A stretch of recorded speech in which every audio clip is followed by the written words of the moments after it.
ይስጥልን ውድ ኢትዮ ከረንት ዩቲዩብ ገጽ ተከታዮችና አድማጮች እንደምን አላችሁ? ለዕለቱ የተመራሩትን አርዕስተ ዜና ወደ እናንተ ይዘን ቀርበናል። እነ ክርስቲያን ታደለን ጨምሮ በስር ላይ ያሉ ሰዎች በይቅርታ ሊፈቱ ነው እየተባለ ያለው መረጃ በጥንቅር ይዘን ቀርበናል። ቆይታችሁ የምትሰሙት ይሆናል። በየዓመቱ ከ2 ሚሊዮን ብር በላይ የሚያገኙ የቲክቶክና የዩቲዩብ የንግድ ስራ ገቢር ሊከፍሉ ነው ተብሏል። እንደ ቲክቶክና ዩቲዩብ ካሉ የማህበራዊ ሚዲያ መድረኮች በአመት ከ2 ሚሊዮን ብር በላይ ገቢ የሚያገኙ የዲጂታል ይዘት ፈጣሪ እንቅስቃሴ በንግድ ስራነት ተቀጥሮ ግብር እንዲከፍሉ የሚያደርግ ረቂቅ ተዘጋጅቷል። በዚህም ጉዳይ ረቂቅ ህግ ምን ይላል የሚለውንም የዜና ጥንቅራችን አካቶታል። ቆይታቸው የምትሰሙት ይሆናል። የጳጳሱ መኪና ተመለሱ። የሰሜን ወሎ ሀገረ ስብከት ንብረት የሆነችው መኪና ተመልሳለች። በትግራይ ጊዜያዊ አስተዳደርና በሰሜን ወሎ ሀገረ ስብከት መካከል በተደረገው መልካም ግንኙነት ፍሬ አፍርቷል። ጦርነት ወቅት የተወሰደች የነበረ የቤተ ክርስቲያን የሥራ መገልገያ ተሽከርካሪ በዛሬው ዕለት በይፋ ተረክባለች። በዚህም ጉዳይ ዜና ጥንቅራችን አካተነዋል። ቆይታቸው የምትሰሙት ይሆናል። ቤተሰብ ለመሆን ላይክ፣ ሸር፣ ሰብስክራይብ ማድረገውን እንዳይረሱ። የሰሜን ወሎ ሀገረ ስብከት ንብረት የሆነችው መኪና ከትግራይ ተመልሳለች። የትግራይ ጊዜያዊ አስተዳደርና በሰሜን ወሎ ሀገረ ስብከት መካከል የተደረገው መልካም ግንኙነት ፍሬ አፍርቷል። በጥሩ ተወስዳ የነበረች የቤተ ክርስቲያኑ የሥራ መገልገያ ተሽከርካሪ በዛሬ ዕለት በይፋ ተረክባለች። የዜናው ነጥብም ተሽከርካሪዋ ዮታል 2013-2014 ዓ.ም በነበረው ግጭት የትግራይ ኃይሎች ተወስዳ የነበረ ቢሆንም አሁን ላይ በሰላማዊ መንገድ ለባልተቤቱ ተመልሳለች። የትግራይ ጊዜያዊ አስተዳደርና ፕሬዝዳንት ጄኔራል ታደሰ ወረደ ላሳዩት አዎንታዊ ምላሽ የበሰለ አመራር ከሀገረ ስብከት የምስጋና ወረቀት ተበርክቶላቸዋል። ብፁዕ አቡነ ቄርሶልና ብፁዕ አቡነ ኤርሚያስ የመኪናውን ቁልፍ ተረክበው አባቱ በሰጡት መግለጫም ይህ ተግባር በሁለቱ ህዝቦች መካከል በአማራና በትግራይ መካከል ሊኖረው ለሚችለው መልካም ግንኙነት ትልቅ በር ከፋች መሆኑን ገልጸዋል። መኪናዋን ተረክበው ላመጡ የልዑክ ቡድን አባላትም በሀገረ ስብከት ልዩ ሽልማትና ምስጋና ተሰጥቷቸዋል። ታደለን ጨምሮ በስር ላይ ያሉ ሰዎች በይቅርታ ሊፈቱ ነው የሚለው እየተሰራጨ ያለው መረጃ ሐሰተኛ ነው ሲሉ ጠበቃቸው ተናግረዋል። ፖለቲከኞቹ በአማራዊ አንቂዎች ጨምሮ ጋዜጠኞች እንዲሁም በሌሎች አማራ ክልል የተቀሰቀሰው በትጥቅ የታገዘ ቅጭት በተያዘ በስር ላይ የሚገኙ ግለሰቦች በስር ሊፈቱ ነው መባሉ የነ ክርስቲያን ታደለ ጠበቃ ሰለሞን ገዛኝ ሐሰተኛ ነው ሲሉ ውድቅ አድርገውታል። እየተሰራጨ የሚገኘው መረጃ ይፈታል ከተባሉ መካከል የህዝብ ተወካይ ምክር ቤት አባላት የሆኑት ክርስቲያን ታደለ የሚገኙበት ሲሆን ከመጪው ገና በዓል በፊት በስር እንደሚፈቱ እንደሚጠበቅ በማህበራዊ ሚዲያ ዘዴዎች እየተሰራጨ የሚገኙ መረጃ ይጠቁማሉ። በእርግጥ መንግስት ከዚህ ቀደም 2014 የገና በዓል እስክንድር ነጋ፣ ጀዋር መሐመድ፣ ስብሃት ነጋ ያሉትን ጨምሮ ሌሎች ፖለቲከኞች በተመሳሳይ በበዓል ዕለት እንዲለቀቁ ይታወቃል። ጠበቃ ሰለሞን ሐሰተኛ ናቸው ያሏቸው መረጃ ግን የመጀመሪያው ዙር ከስር ይፈታሉ ተብሎ ከሚጠበቁ መካከል ዮሐንስ ቧያለው፣ ጋዜጠኛ ዳዊት በጋሻው፣ ክርስቲያን ታደለ፣ ሲሳይ አውግቸውና ቴድሮስ ኃይለማርያም፣ ወንዶሰን አሰፋ፣ መስከረም አበራ፣ ጫኔ ከበደና ካሳ ተሻገር እንደሚገኙበት ተመላክቷል። በሌላ በኩል የፌዴራል ጠቅላይ ፍርድ ቤት እነ ዮሐንስ ቧያለው መዝገብ በክርስቲያን ታደለ ላይ ከመጋረጃ ጀርባ ያቀረበባቸው ምስክር ተከትሎ ከአቃቢ ሕግ ባቀረበው ሰነድ አስተያየት መስጠቱ ለጥር 8 ተለዋጭ ቀጠሮ መስጠቱ ይታወቃል። በየዓመቱ ከ2 ሚሊዮን ብር በላይ የሚያገኙ ቲክቶከርና ዩቲዩብ የንግድ ስራ ገቢ ሊከፍሉ ነው ተባለ።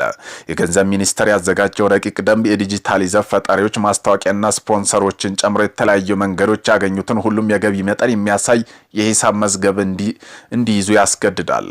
ኢትዮጵያ ውስጥ ጥቂት ለማይባሉ ወጣቶች የገቢ ምንጭ ሆኖ ዲጂታል ይዘት ፈጣሪ የሚገኙበት ገቢ ላይ ታክስ የሚጣልበት ሁኔታ በዝርዝር የተቀመጠ የገንዘብ ሚኒስቴር ባዘጋጀው የገቢ ግብር ረቂቅ ደንብ ነው። የዲጂታል ይዘት ፈጣሪው ለመጀመሪያ ጊዜ የገቢ ግብር ከፋይ ዝርዝር ውስጥ የገቡት ባለፈው ሐምሌ 2017 በጸደቀው የገቢ ግብር አዋጅ ነው። አዲሱ ረቂቅ ህግ በአዋጁ ላይ የተቀመጠው ድንጋጌ የተመለከቱ ዝርዝር ጉዳዮች የያዘ ነው። ከ5 ወራት በፊት የጸደቀው አዋጁ ከዲጂታል ይዘት ፈጣሪ ገቢ የሚያገኝ አንድ ግለሰብ ወይም ድርጅት ግብር መክፈል እንዳለበት ደንግጓል። የዲጂታል ይዘት ፈጣሪ የሚባል ዝርዝር ውስጥ እንደ ዩቲዩብ እና ቲክቶክ ያሉ የቪዲዮ ማጋሪያ አገልግሎቶች እንዲሁም እንደ ፌስቡክ ያሉ ማህበራዊ ሚዲያ መድረኮች ተጠቅመው ገቢ የሚያገኙ ግለሰቦች ተጠቅሰዋል። የድምጽ ማስተላለፊያ ወይም ፖድካስት እና የቀጥታ ስርጭት መድረኮች ላይ ገንዘብ የሚሰሩ አካላትም እንዲሁ ውስጥ እንደሚካተቱ አዋጁ ያስረዳል። ግብር የሚከፍለው እነዚህ ግለሰቦች ወይም ድርጅቶች በኦንላይን መድረኮችና የዲጂታል ይዘት በመፍጠርና በማሰራጨት ከሚያገኙ ማንኛውም ገቢ ላይ እንዲሁም ተጠቅሷል። ይህ ገቢ በጥሬ ገንዘብ ወይም በአይነት የሚገኝ ሊሆን እንደሚችል ያስገነዝባል። ማስታወቂያዎችና ስፖንሰርሺፖች እንዲሁም የገንዘብ ስጦታዎች የብዙሃን ገንዘብ ማሰባሰብ ግብር እንደሚከፈልባቸው የገቢ ምንጮች መካከል ተጠቅሷል። ይዘት ፈጣሪዎች ማስታወቂያ እንቅስቃሴ ምትክ ከሚያገኟቸው እቃዎች ወይም አገልግሎቶች እንዲሁም ከሚፈጽሟቸው የምርትና ስም ይዘቶች እንዲገፎች ግብር እንዲከፍሉ በአዋጁ ግዴታ ተጥሎባቸዋል። ግብር የሚከፈሉ ምን ያህል ገቢ ጀምሮ የሚይዙ ይዘት ፈጣሪ እንደሆኑ የተገለጸው ደግሞ አሁን በተዘጋጀው የገቢ ግብር ረቂቅ ደንብ ነው። ከዲጂታል ይዘት ፈጣሪ የሚገኙ ገንዘብ የንግድ ስራ ገቢ እንደሆነ ተቆጥሮ ግብር እንዲጣልበት የሚያደርጉ 3 ሁኔታ ረቂቅ ላይ ተቀምጠዋል። የመጀመሪያ ሁኔታ ከይዘት ፈጣሪዎች ዓመታዊ ገቢ ጋር የተያዘ ነው። የይዘት ፈጣሪ ዓመታዊ ጠቅላላ ገቢ በ2 ሚሊዮን ብር በላይ ከሆነ ተግባሩ እንደ ንግድ ስራ ገቢ ተቆጥሮ ግብር ይከፈልበታል። በፈጠራ ላይ የተሰማሩ ግብር ከፋዩ በድርጅቱ መልክ ተቋቋመ ከሆነ የንግድ ስራ ገቢ ግብር እንዲከፍሉ ይደነግጋል። ይዘት ፈጣሪዎች በዚህ ምድብ ውስጥ እንዲካተቱ የሚያደርገው ሌላኛ ሁኔታ ደግሞ ግብር ከፋዩ የሂሳብ መዝገብ የመያዝ ግዴታ ያለበት ወይም ተቀናሽ ወጪ ያለው ከሆነ የሚል ነው። ይዘት ፈጣሪዎች በአመት 2 ሚሊዮን ብር በታች ከሆነ ገቢ ማግኘታቸው ወይም እንደ ድርጅት አለመቋቋማቸው ግን ከገቢ ግብር ነፃ አያደርጋቸውም። እነዚህ ሁኔታ የማያሟሉ ከሆነ ሌሎች ገቢዎች የሚሉ ምድብ ውስጥ ገብተው ከጠቅላላ ገቢ 15% የመክፈል ግዴታ እንደሚኖራቸው ባለፈው አመት ለጸደቀው አዋጅ የተዘጋጀ ማብራሪያ ተገልጿል። የንግድ ስራ ገቢ ግብር የሚለው ምድብ ውስጥ የሚገቡ ይዘት ፈጣሪዎች ከገቢ መረጃና መዝገቦች ጋር የተያያዙ ግዴታ በአዲሱ ረቂቅ ይጣልባቸዋል። ይዘት ፈጣሪዎች ከሀገር ውስጥም ሆነ ከውጭ ምንጮች በአይነትም ሆነ በጥሬ ገንዘብ ያገኟቸውን ገቢ የተመለከተ ትክክለኛና የተሟላ የሂሳብ መዝገብ መያዙ ይኖርባቸዋል። በዚህም የሂሳብ መዝገብ ውስጥ ከማስታወቂያዎች፣ ስፖንሰር፣ ከደንበኝነት ምዝገባና ሌሎች ምንጮች የተገኘ ገቢ የሚያሳዩ መግለጫዎች ማካተት እንደሚኖርባቸው ረቂቁ ዘርዝሯል። መግለጫ ከዲጂታል አገልግሎት መድረኮች የተገኘ መሆን እንዳለበትም አክሏል። ከስፖንሰሮችና ከማስታወቂያ አቅራቢው ጋር የተደረጉ ስምምነቶች እንዲሁም ክፍያ መቀበል የሚያሳዩ የባንክ መግለጫዎች የሚሉት በሂሳብ መዝገቡ መስፈር ካለባቸው መረጃዎች ውስጥ ናቸው። በጥሬ ገንዘብ ክፍያ ምትክ የተገኙ እቃዎች ወይም አገልግሎቶችና ግምታዊ የገበያ ዋጋዎች በመዝገባቸው የመያዝ ግዴታ በረቂቁ ሕግ ይጣልባቸዋል።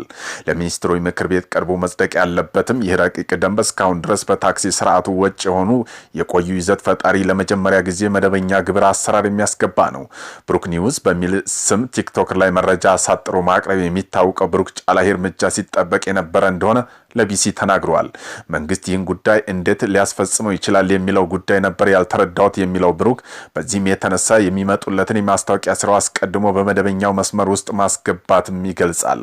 በግሌ የተለያዩ ማስታወቂያ ስራዎች እሰራለሁ። ይህን የመሰራበት ሰዓት ቀጥታ የማስታወቂያ ፈቃድ ያወጣሁበት ይህ እንዴት ይዳኛል የሚለው ወደኛ መምጣቱ ስለማይቀር የማስታወቂያ ፈንድ አውጥቼ ነበር እየሰራ የነበረው ሲል አስቀድሞ የወሰደውን እርምጃ አስረድቷል።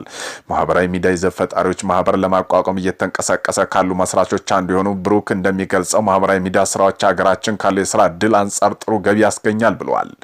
የተቋሙ ምርትና አገልግሎት ማስታወቂያና እንዲሁም የቀጥታ ስርጭት ላይቭ ወጥ የሚሰጡ ወደ ገንዘብ የሚመነዘሩ ጊፍቶች ቲክቶከር ላይ ከሚገኙ መንገዶች መካከል እንደሆነ ይጠቀሳል። በይዘት ፈጣሪ ገቢ እያገኙ ያሉ ወጣቶች ከዚህ ደረጃ ላይ ደረሱ ስራ በሌለበት አካባቢ ውስጥ ሆነው እነዚህ ማህበራዊ ሚዲያ መድረኮች በመጠቀም እንደሆነ ያስረዳሉ። ብሩክ የዲጂታል ይዘት ፈጣሪ ወደ ግብር ስርዓቱ መግባታቸው የሚደግፍ ጉዳይ ቢሆንም በረቂቅ መነሻ የተቀመጠው 2 ሚሊዮን ብር ዓመታዊ ገቢ በጣም ትንሽ ነው በሚል ምልከታ አለው። ማህበራዊ ሚዲያ ይዘት ፈጣሪው ደረሰኝ የማያገኙባቸውና እንደ ውጭ የማይቆጠሩ ተያያዥ ወጪዎች እንዳሉባቸው ይናገራሉ። ከየትኛው ሚዲያ የሚቀሰቀስ ይዘት ፈጣሪ በጣም ብዙ የሚባሉ ወጪዎች አሉበት። ከክሪፕቶስ አንጻር ተከታታይ የሚገኝ በጣም ብዙ ስራ ሰርቶ ነው 2 ሚሊዮን በጣም ትንሽ ነው ብለዋል። ምናልባት ከፍሎ በየአመቱ 5 ሚሊዮን ብር በላይ የሚያገኙ ሰው የግብር ስርዓቱ ውስጥ ቢገቡ ባይነኝ ሲል የተሻለ የሚለውን አማራጭ ጠቁሟል።